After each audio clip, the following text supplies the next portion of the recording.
বিশ্বাস করো, যে বা যারা আমার মেয়েটার হাতে চকলেট, বিস্কুট, ললিপপ বা যে কোনো কেক, পেস্ট্রি টাইপের যে কোনো আইসক্রিম, যে কোনো মার্কেটের তৈরি ফুড, বাজারের তৈরি কোনো প্যাকেট জাতীয় দ্রব্য আমার মেয়ের হাতে দাও, আমি বুঝতে পারি যে তোমরা আমার মেয়েটাকে ভালোবাসো, স্নেহ করো, সেই জন্যই কিন্তু আমার মেয়েটাকে ওগুলো দাও।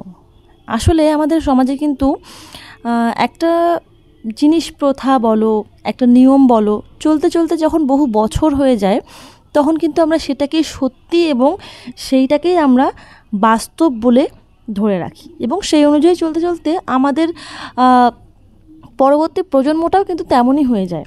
ঠিক তেমন ওই নিয়ম অনুযায়ী বলা চলে যে বাচ্চাদের হাতে চকলেট, চিপস, ওই যে এখন বের হয়েছে চিপস, তারপরে কুরকুরে, এই সমস্ত নুডলস জাতীয় প্যাকেট জাতীয় দ্রব্য, না জানি সেগুলো কবে প্যাকেট জাতীয় হয়, না জানি সেগুলো কবে ফ্যাক্টরি থেকে বের হয়ে আসে, আরও কতদিন থাকে, কতগুলো কেমিক্যাল ওর মধ্যে ব্যবহার করা হয়।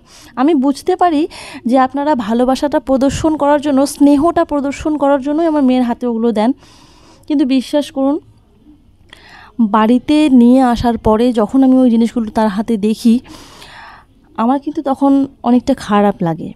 আমি বুঝতে পারি যে আপনারা স্নেহ করছেন, কিন্তু তারপরেও আমার মেয়েটার যাতে কোনো ক্ষতি না হয়, তাই কী করি, ওই সব জাঙ্ক ফুডগুলো আমাকে খেতে হয়। সেই জিনিসগুলো সবগুলোই আমাকে খেতে হয়।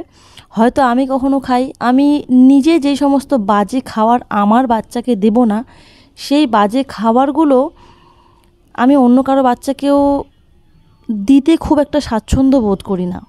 তখন আমার কেন জানি নিজের উপর নিজে গিলটি ফিল হয় যে যে সমস্ত খাবার আমি আমার বাচ্চাটাকে দিচ্ছি না, সেই খাবার আমি অন্য কারো বাচ্চাকে কেন দেব।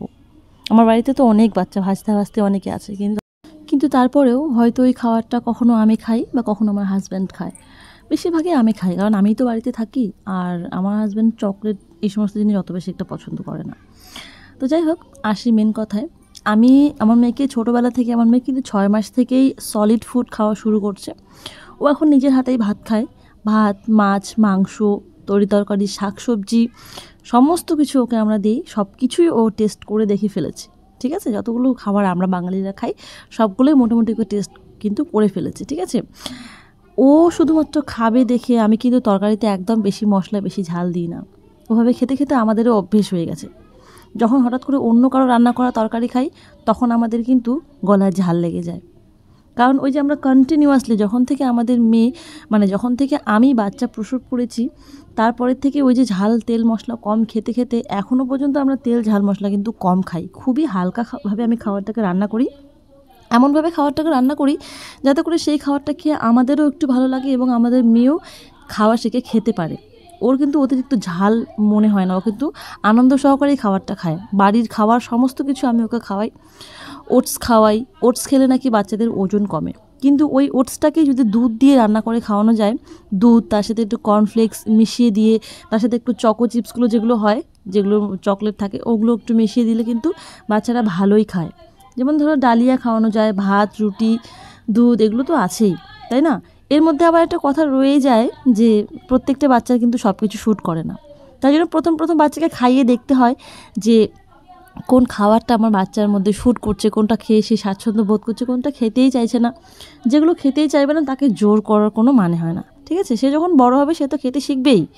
এখন অনেকেই বলে যে হ্যাঁ, বাচ্চাকে এখন থেকেই অনেক কিছু অভ্যস্ত করাতে হবে, নাহলে বড় হয়ে করবে না। আচ্ছা, ছোটোবেলায় তো বাচ্চারা বিছানাতে হিসু করে।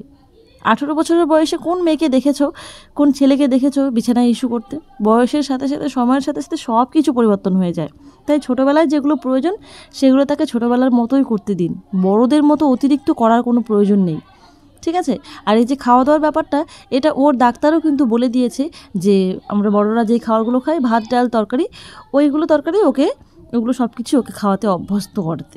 ঠিক আছে? তাতে করে ওর হেলথ ভালো থাকবে। আমি জানি না আমার মেয়ের হেলথ কতটা ভালো, কিন্তু আমার কাছে আমার মনে হয় যে যেই বাচ্চা অতিরিক্ত বেশি অসুস্থ হবে না, যেই বাচ্চা ঠিকঠাকভাবে নর্মালি চলাফেরা করবে, সব কিছু খাওয়া দাওয়া করবে, হেসে খেলে বেড়াবে, সেই বাচ্চাই মনে হয় আমার কাছে সুস্থ।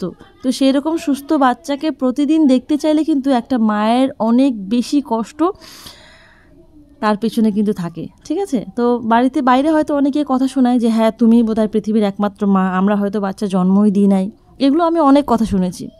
আমি এমনিতেও মানুষের কথা পাত্তা দিই না, আর তার মধ্যে প্রসঙ্গ যখন আমার বাচ্চার, তখন আমার বাচ্চার সুস্থতা আমার কাছে সব থেকে ফার্স্ট প্রায়োরিটি।